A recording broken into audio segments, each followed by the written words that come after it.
નમસ્કાર મિત્રો, હું રાજેશ ભાસ્કર આપ સૌનું યુટ્યુબમાં આપણી આ ચેનલ પર સ્વાગત કરું છું. મિત્રો, આજે આપણે તારીખ 2 જાન્યુઆરી 2025ના કેટલાક મોસ્ટ ઇમ્પોર્ટન્ટ કરંટ અફેર અને અગાઉની પરીક્ષામાં પૂછાયેલા કેટલાક ઇમ્પોર્ટન્ટ પ્રશ્નો વિશે ડિટેલમાં ચર્ચા કરીશું, જે આપને આવનારી પરીક્ષા માટે ખૂબ જ ઉપયોગી સાબિત થશે. તો મિત્રો, આપ આ ચર્ચા સાથે જોડાઈ રહેજો અને વિડીયોને પહેલેથી લઈને છેલ્લે સુધી પૂરેપૂરો જોવાનો આગ્રહ રાખજો. તો ચલો મિત્રો, શરૂ કરીએ. શરૂઆત કરતાં પહેલાં જણાવી દઉં કે જો તમારે આપણી આ યુટ્યુબ ચેનલને સબસ્ક્રાઈબ કરવાનું હજી પણ બાકી હોય તો ચેનલને સબસ્ક્રાઈબ કરજો, નોટિફિકેશન બેલ આઇકોનને પ્રેસ કરીને, અને જો તમને વિડીયો પસંદ આવે તો વિડીયોને લાઇક કરજો અને તમારા જેટલા પણ મિત્રો છે બધા મિત્રો જોડે આ વિડીયોની લિંકને શેર કરજો. તો શરૂઆત કરીએ. સૌપ્રથમ જોઈશું અગાઉની પરીક્ષામાં પૂછાયેલા સામાન્ય વિજ્ઞાનના પ્રશ્નો, જેના જવાબો તમારે મને કમેન્ટ બોક્સમાં લખીને જણાવવાના છે. વિડીયોના લાસ્ટમાં જ્યારે હું તમને આ દરેક પ્રશ્નના જવાબ જણાવું ત્યારે તમારે ચેક કરવાનું છે કે તમે આપેલા પ્રશ્નો જવાબમાંથી કેટલા પ્રશ્નો જવાબ સાચા છે, અને જેટલા પણ પ્રશ્નો જવાબ સાચા હોય એનો આંકડો તમારે કમેન્ટમાં લખવાનો છે કે 10માંથી આટલા સાચા છે.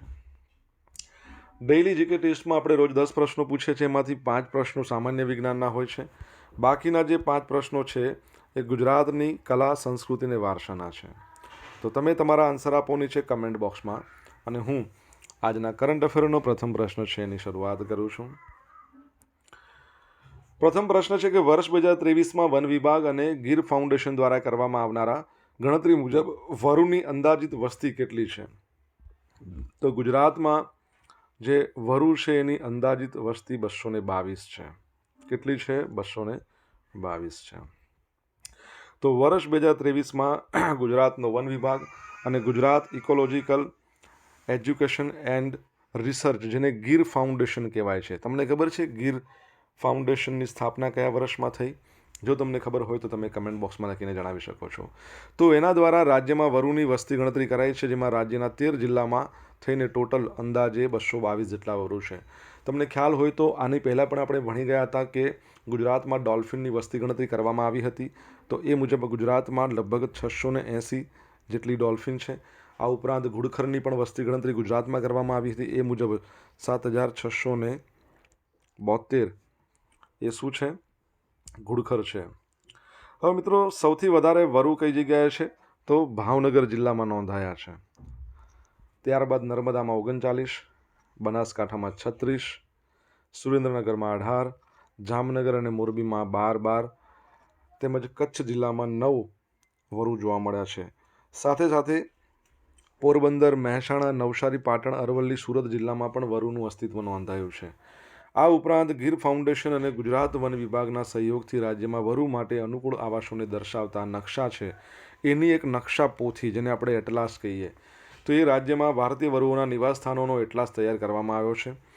ગીર ફાઉન્ડેશન ખાતે ઉપલબ્ધ રિમોટ સેન્સિંગ અને GIS જેવી અદ્યતન ટેકનોલોજીનો ઉપયોગ કરીને તૈયાર કરવામાં આવેલ આ એટલાસ છે એ આપણે ભારતમાં જ્યારે સુશાસન દિવસ મનાવીએ છીએ, અટલ બિહારી વાજપેયીજી આપણા પૂર્વ વડાપ્રધાનનો જન્મદિવસ 25 ડિસેમ્બરના રોજ, તો એ દિવસે આપણા જે હાલના ગુજરાતના જે મુખ્યમંત્રી છે 17મા નંબરના શ્રી ભૂપેન્દ્રભાઈ પટેલ, આ ઉપરાંત આપણા ગુજરાતના જે વન અને પર્યાવરણ તેમજ સાંસ્કૃતિક બાબતોના મંત્રી છે મુળુભાઈ બેરા, અને સાથે સાથે ઉચ્ચ અધિકારીઓની ઉપસ્થિતિમાં આજે વરુના આવાસોનો એટલાસ છે એનું વિમોચન કરવામાં આવ્યું હતું. યાદ રાખજો. આગળ વધીએ. તાજેતરમાં ADR તથા નેશનલ ઇલેક્શન વોચ દ્વારા કરવામાં આવેલ મુખ્યમંત્રીઓના સોગંદનામાના વિશ્લેષણ મુજબ મુખ્યમંત્રી ભૂપેન્દ્ર પટેલ કેટલામા નંબર પર છે? તો જવાબ આવશે 15મા નંબર પર. તો આ જે રેન્કિંગ છે, શાના માટેનું રેન્કિંગ છે? તો આ જે રેન્કિંગ છે એ કયા મુખ્યમંત્રી પાસે કેટલી પ્રોપર્ટી છે અથવા તો કેટલા રૂપિયા છે, સાદી ભાષામાં કહીએ તો. ADR એટલે કે એસોસિએશન ફોર ડેમોક્રેટિક રિફોર્મ્સ તથા નેશનલ ઇલેક્શન વોચ, એના દ્વારા 31 રાજ્ય અને કેન્દ્રશાસિત પ્રદેશોના અત્યાર સુધીના મુખ્યમંત્રીઓના સોગંદનામાના વિશ્લેષણ રજૂ કરવામાં આવ્યા, જે તે મુખ્યમંત્રીએ છેલ્લી ચૂંટણીમાં, જે પણ મુખ્યમંત્રી હોય એને છેલ્લી ચૂંટણીમાં જે સંપત્તિ સાથે, એટલે ચૂંટણી વખતે જે સોગંદનામું રજૂ કર્યું હોય ને એનું વિશ્લેષણ આમાં ધ્યાનમાં લીધું છે. હવે આ મુખ્યમંત્રીઓમાં 8,82,80,000 એની સંપત્તિ સાથે આપણા ભૂપેન્દ્ર પટેલ 15મા નંબર પર છે.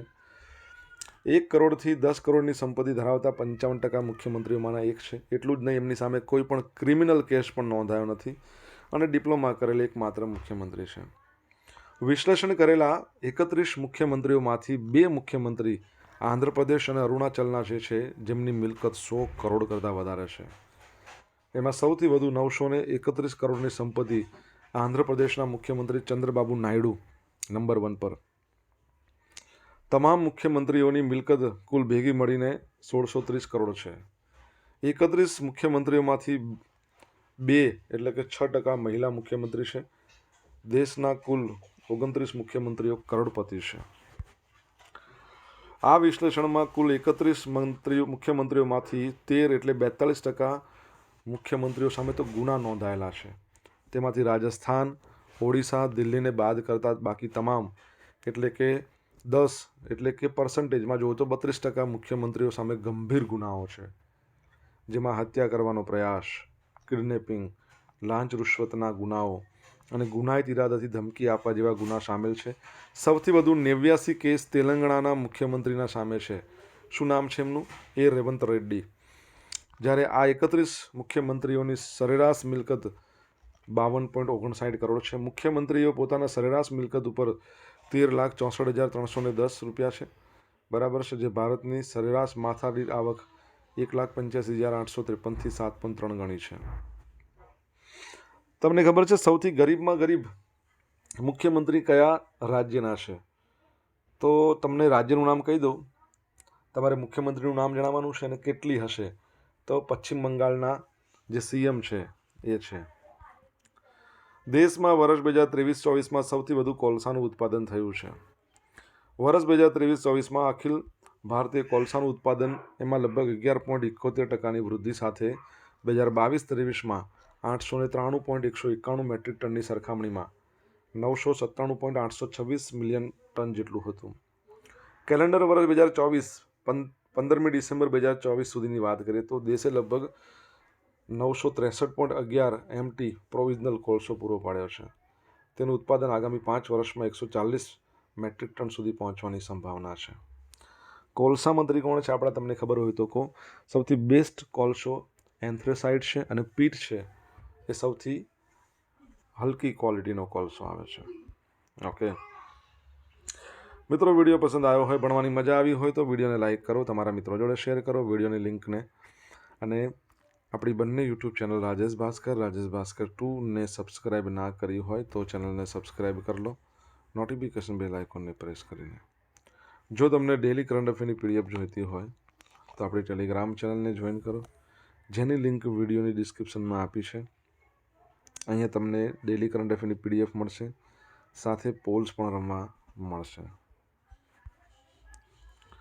તાજેતરમાં કોને સેન્ટ્રલ રિઝર્વ પોલીસ ફોર્સના ડિરેક્ટર જનરલ તરીકેનો વધારાનો હવાલો આપવામાં આવ્યો છે? તો જવાબ આવશે વિતુલ કુમારને. કોને આપવામાં આવ્યો છે? વિતુલ કુમારને. તો ગૃહ મંત્રાલયે વરિષ્ઠ આઈપીએસ અધિકારી છે વિતુલ કુમાર, એમને 31 ડિસેમ્બરે વર્તમાન અનિશ દયાલ સિંહની નિવૃત્તિ પર, બરાબર છે, સેન્ટ્રલ રિઝર્વ પોલીસ ફોર્સના ડિરેક્ટર જનરલ તરીકેનો વધારાનો હવાલો આપવાનો આદેશ જારી કર્યો હતો. વિતુલ કુમારની વાત કરીએ, ઉત્તર પ્રદેશ કેડરના 1993 બેચના આઈપીએસ અધિકારી છે. હાલમાં સીઆરપીએફના વિશેષ મહાનિર્દેશક તરીકે તૈનાત છે. તેઓ મણિપુર કેડરના 1998 બેચના આઈપીએસ અધિકારી સિંઘની નિવૃત્તિ પછી ડિરેક્ટર જનરલ તરીકેનો ચાર્જ સંભાળશે. લગભગ 3 લાખની તાકાત સાથે સીઆરપીએફ એ ભારતનું સૌથી મોટું અર્ધલશ્કરી દળ છે. આ દળના જવાનો જમ્મુ અને કાશ્મીરમાં આતંકવાદ વિરોધી કામગીરી, ઉત્તર પૂર્વમાં બળવાખોરી વિરોધી કામગીરી, ડાબેરી ઉગ્રવાદ, LW એટલે કે લેફ્ટ વિંગ એક્સ્ટ્રીમિઝમ, એનાથી પ્રભાવિત રાજ્યોમાં માઓવાદી વિરોધી કામગીરીમાં સામેલ છે. આગામી વર્ષ સીઆરપીએફ માટે નિર્ણાયક છે, કારણ કે કેન્દ્ર સરકાર દ્વારા નિર્ધારિત લક્ષ્યાંક છે 2026 સુધીમાં છત્તીસગઢમાં LWને ખતમ કરવાના કેન્દ્રના પ્રયાસોમાંથી આ મુખ્ય ભૂમિકા છે. એટલા છત્તીસગઢની અંદર 40,000 સીઆરપીએફના જવાનો છે. સીઆરપીએફની વાત કરીએ તો સ્થાપના 1939માં થઈ. ક્યારે થઈ? 1939માં. એનો મુદ્રાલેખ જો તમને આવડતો હોય તો કમેન્ટ બોક્સમાં લખીને જણાવો. 2024 મહાકુંભ મેળો ક્યાં યોજાઈ રહ્યો છે? તો બધાને ખબર જ છે કઈ જગ્યાએ, પ્રયાગરાજ. શા માટે આપણે ચર્ચા કરીએ છીએ ઇમેજ પરથી તમને ખ્યાલ આવી ગયો હશે.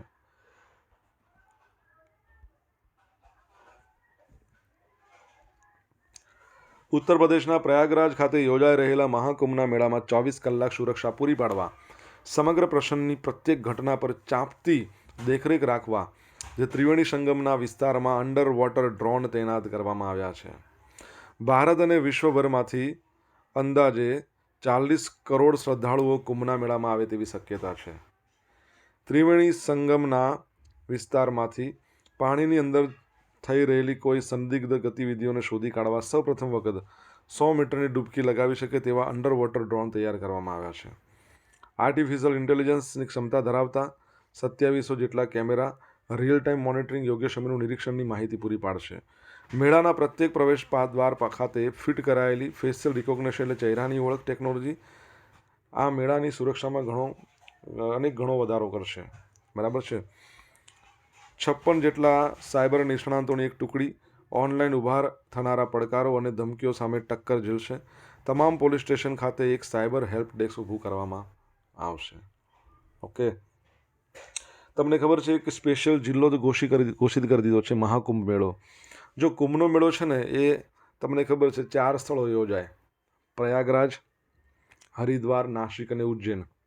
બરાબર છે, 12 વર્ષે યોજાય છે. અને આપણા ભરૂચની અંદર એક સ્થળ છે જ્યાં દર 18 વર્ષે મિની કુંભ મેળો ભરાય છે. તમારે કહેવાનું છે એનું નામ શું છે. બરાબર. અને અંડર વોટર ડ્રોનની વાત કરીએ, ડ્રોન માટેનો આંતરરાષ્ટ્રીય દિવસ મે મહિનાનો પહેલો શનિવાર. ભારતમાં પ્રથમ 5G ડ્રોન સ્કાયહોક. ભારતમાં પ્રથમ તમને પૂછે પેસેન્જર ડ્રોન તો વરુણ. ડ્રોન ડિલિવરી હબ મેઘાલયમાં બનશે. ડ્રોન ટેસ્ટિંગ સેન્ટર છે એ તમિલનાડુમાં બનશે.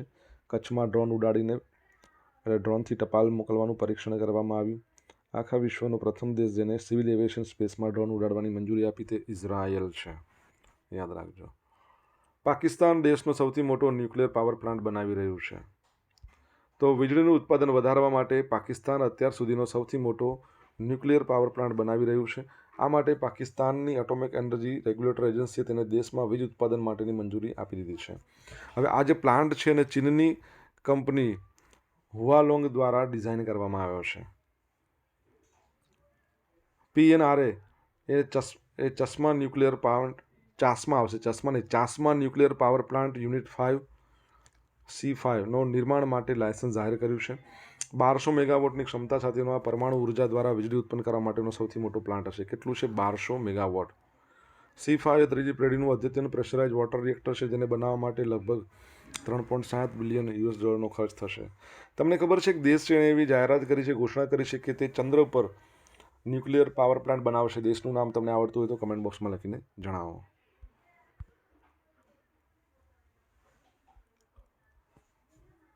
સોશિયલ મીડિયાના માધ્યમથી તમે મારી જોડે કનેક્ટ રહી શકો છો. મારું ઇન્સ્ટા આઈડી છે rajesh.i.bhaskar, ફેસબુક આઈડી છે RI ભાસ્કર અને ટેલિગ્રામ ચેનલ છે આપણી રાજેશ ભાસ્કર, જ્યાં તમને ડેલી કરંટ અફેરની PDF મળશે અને પોલ્સ પણ રમવા મળશે. જો ભણવાની તમને મજા આવી હોય તો વિડીયોને લાઇક કરો, તમારા મિત્રો જોડે વિડીયો લિંકને શેર કરો. ચેનલ સબસ્ક્રાઈબ કરવાનું બાકી હોય તો સબસ્ક્રાઈબ કરજો, નોટિફિકેશન બેલ આઇકોનને પ્રેસ કરીને. તાજેતરમાં સૂર્યા શોભા વંદના ફાઉન્ડેશનને સુપોષણ અભિયાનની કામગીરી બદલ અટલ ભૂષણ એવોર્ડથી સન્માનિત કરવામાં આવ્યું છે. તે કયા રાજ્યની છે? તો જવાબ આવશે ગુજરાતની છે. ઓકે, તો દિલ્હીના પ્રધાનમંત્રી સંગ્રહાલય છે એમાં અટલ ફાઉન્ડેશન તરફથી ગુજરાતમાં એકમાત્ર સંસ્થા સૂર્યા શોભા વંદના ફાઉન્ડેશનને સુપોષણ અભિયાનની કામગીરી બદલ અટલ ભૂષણ એવોર્ડથી સન્માનિત કરવામાં આવી છે. સૂર્યા શોભા વંદના ફાઉન્ડેશનના ફાઉન્ડર ટ્રસ્ટી અર્પિતા શાહ જણાવે છે કે બાળકનો માનસિક વિકાસ પ્રોપર હશે તો જ એ સારું ભણતર લઈને પોતાના જીવનને ઉજ્જવળ બનાવી શકશે. સૂર્યા શોભા વંદના ફાઉન્ડેશન દ્વારા પ્રોજેક્ટ વાત્સલ્ય અંતર્ગત સુપોષણ અભિયાન ચાલી રહ્યું છે, જેમાં સંસ્થાએ ગુજરાતને સુપોષણયુક્ત કરવાની ઝુંબેશ ઉઠાવી છે. તમને ખબર છે ને, સપ્ટેમ્બર મહિનાને પોષણ માસ કહેવાય છે. આ વખતે પોષણ માસની શરૂઆત થઈ હતી ગાંધીનગરમાં, સમાપન થયું રાંચીમાં. તમારા માટે પ્રશ્ન: કેટલામા નંબરનો પોષણ માસ હતો? તો છેલ્લા 1 વર્ષમાં આ સંસ્થા દ્વારા અમદાવાદમાં જિલ્લાના વિવિધ સ્લમ વિસ્તારમાં ઘરે જઈને 12,000થી વધુ પરિવારોને કુપોષણની ગંભીરતા સમજાવીને સુપોષણની જાગૃતિ ફેલાવવામાં આવી છે, જેમાં સગર્ભા બહેનો, ધાત્રી માતાઓ, 5 વર્ષથી નાના બાળકોના માતા પિતાનો સમાવેશ થાય છે. છેલ્લા 1 વર્ષમાં 300થી વધુ બાળકોને દત્તક લઈને 3 મહિના સુધી સારવાર આપીને કુપોષણ મુક્ત તેમને કરવામાં આવ્યા છે. આવનારા સમયમાં સુપોષણ ભગીની અંતર્ગત ગુજરાતમાં 75,000થી વધુ પરિવારો છે, એમાં કુપોષણની ગંભીરતા અને સુપોષણની જાગૃતિ ઘરે જઈને ફેલાવવામાં આવશે. 5,000 કુપોષિત બાળકોનો દત્તક લઈને 3 મહિના સુધી સારવાર આપી સુપોષણયુક્ત બનાવવામાં આવશે. ઓકે, આ યાદ રાખજો. ક્રેડિટ કાર્ડ આપતી બેંકો ગ્રાહકો પાસેથી 30% કરતાં વધુ ચાર્જ વસૂલી શકે, સુપ્રીમ કોર્ટ એવું કહે છે. તો તાજેતરમાં સુપ્રીમ કોર્ટે મહત્વનો ચુકાદો આપ્યો છે કે ક્રેડિટ કાર્ડ આપતી બેંકો ગ્રાહકો પાસેથી 30% કરતાં વધુ ચાર્જ વસૂલ શકે છે. તેમણે 16 વર્ષ જૂનો નેશનલ કન્ઝ્યુમર ડિસ્પ્યુટ રિડર્સલ કમિશનનો આદેશ છે રદ કરી દીધો છે, જેણે ક્રેડિટ કાર્ડ કંપનીઓ પર 30% ટોચ મર્યાદા લાદી હતી કે ભાઈ 30%થી ઉપર નહીં જવાનું. NCRDCએ 30%ની ટોચ મર્યાદા લગાવ્યા પછી બેંકોએ આ મુદ્દે સુપ્રીમ કોર્ટનો દરવાજો ખખડાયો. બેંકો તરફથી એવી દલીલ કે 30%ની ટોચ મર્યાદા નક્કી કરવામાં આવ્યા પછી તેઓ ક્રેડિટ કાર્ડ ડિફોલ્ટરને અસરકારક રીતે પહોંચી વળી શકતા નથી. કોર્ટે જણાવ્યું કે NCDRC એને કોઈ અધિકાર જ નથી તે બેંકો અને ગ્રાહક વચ્ચે થતા કરારને લઈને કોઈ આદેશ આપે. આ તેના અધિકાર ક્ષેત્રને બહારની વાત છે. જો ક્રેડિટ કાર્ડની વાત કરીએ, તમને ખબર છે કેટલા ડિજિટ હોય? મોબાઈલની અંદર 10 ડિજિટ હોય, પાન કાર્ડમાં 10 ડિજિટ હોય, આધાર કાર્ડમાં 12 હોય, ક્રેડિટ કાર્ડમાં, ડેબિટ કાર્ડમાં કેટલા હોય? તમને ખબર હોય તો કમેન્ટ બોક્સમાં લખીને જણાવો, અને ના ખબર હોય તો તમારી પાસે કોઈ ક્રેડિટ કાર્ડ, ડેબિટ કાર્ડ હોય તો જોઈને પછી જવાબ તો આપજો. અગાઉની પરીક્ષામાં પૂછાયેલા સામાન્ય વિજ્ઞાનના પ્રશ્નો જોઈ લે. પહેલો પ્રશ્ન છે કે એડ્સ માટે કયો ટેસ્ટ કરાવવો પડે? એલિસા. મોરબીના મરઘી આવે. મરઘી ઈંડાનું સેવન કરે તે પછી ઈંડામાંથી બચ્ચા કેટલા અઠવાડિયામાં બહાર આવે છે? 3 અઠવાડિયામાં. આગ ઓલવવા માટે કયા વાયુની જરૂર છે? તો અંગાર વાયુ. હૃદય બદલવાનું પ્રથમ ઓપરેશન કોણે કર્યું હતું? તો ક્રિશ્ચિયન બર્નાર્ડ. લિફ્ટની શોધ કોણે કરી હતી? તો એલિસા ઓટિસે લિફ્ટની શોધ કરી હતી. હવે મિત્રો જોઈશું અગાઉની પરીક્ષામાં પૂછાયેલા ગુજરાતની કલા, સંસ્કૃતિ અને વારસાના પ્રશ્નો. પહેલો પ્રશ્ન, ગાંધીજીએ કોને રાષ્ટ્રીય શાયરનું બિરુદ આપ્યું છે? રાષ્ટ્રીય શાયર કીધા છે તો ઝવેરચંદ મેઘાણીને. સેકન્ડ પ્રશ્ન, નીચેના પૈકી કોણે જાહેર કર્યું કે રાષ્ટ્રની આર્થિક અને સામાજિક કલ્યાણ નીતિઓની જવાબદારી અદાલતો પાસે નહીં, સંસદ પાસે હોવી જોઈએ? તો શું આવશે? તો જવાહરલાલ નહેરુ. નીચેના પૈકી કોણે કહ્યું કે વેદાંત એ હિન્દુ આધ્યાત્મિક અધિકૃતતાની અભિવ્યક્તિ છે? તો Swami Vivekananda. The problem of rupee, its origin and its solution. આ પુસ્તક છે કોણે લખ્યું છે? તો doctor Baba Saheb Ambedkar. Mega policy અને મેટા પોલિસીનો વિચાર કોણે આપ્યો? મેગા અને મેટા. તો જવાબ શું આવશે? મેગા પોલિસી અને મેટા પોલિસી. જવાબ છે એઝેકલ ડ્રોર. હવે મિત્રો ગઈકાલે પૂછેલા પ્રશ્નો જવાબ જોઈએ. પહેલો પ્રશ્ન, તાજેતરમાં ઓમ જિજ્ઞેશ વ્યાસે પ્રધાનમંત્રી રાષ્ટ્રીય બાલ પુરસ્કાર મેળવી રાષ્ટ્રીય સ્તરે એમના પરિવાર અને ગૌરવનું ગુજરાતનું ગૌરવ વધાર્યું છે. તે કયા શહેરના છે? તો અમદાવાદના છે. સેકન્ડ પ્રશ્ન, ભારતીય ગ્રાન્ડ માસ્ટર કોનેરુ હમ્પીએ કેટલી વખત વર્લ્ડ રેપિડ ચેસ ચેમ્પિયનશિપનો ખિતાબ જીત્યો? તો બીજી વખત. જવાબ ટીક કરવાનો રહી ગયો છે. હવે આજે પૂછેલા પ્રશ્નનો જવાબ જોઈ લઈએ. પહેલો પ્રશ્ન શું છે? તો ગીર ફાઉન્ડેશનની સ્થાપના ક્યારે થઈ? 1982માં. સેકન્ડ પ્રશ્ન, સૌથી વધારે ગરીબમાં ગરીબ અત્યારે જે સર્વે થયો એ પ્રમાણે મુખ્યમંત્રી પશ્ચિમ બંગાળના છે, મમતા બેનર્જી એમનું નામ છે, અને એમની પાસે 15 લાખ રૂપિયાની પ્રોપર્ટી છે. ત્રીજો પ્રશ્ન, આપણા હાલના કોલસા મંત્રી કોણ છે? તો જી કિશન રેડ્ડી. ચોથા નંબરનો પ્રશ્ન, CRPFનો મુદ્રાલેખ શું છે? સેવા ઓર નિષ્ઠા. શું છે? સેવા ઓર નિષ્ઠા. ત્યારબાદનો પાંચમો પ્રશ્ન છે, ભરૂચની અંદર ભાડભૂત છે ને ત્યાં 18 વર્ષે મિની કુંભ મેળો યોજાય છે. છઠ્ઠા નંબરનો પ્રશ્ન, ચંદ્ર પર ન્યુક્લિયર પાવર પ્લાન્ટ 18 ને 8 8 પણ નહીં, અડધો મેગાવોટનો બનાવશે કોણ? રશિયા અડધો મેગાવોટનો ન્યુક્લિયર પાવર પ્લાન્ટ.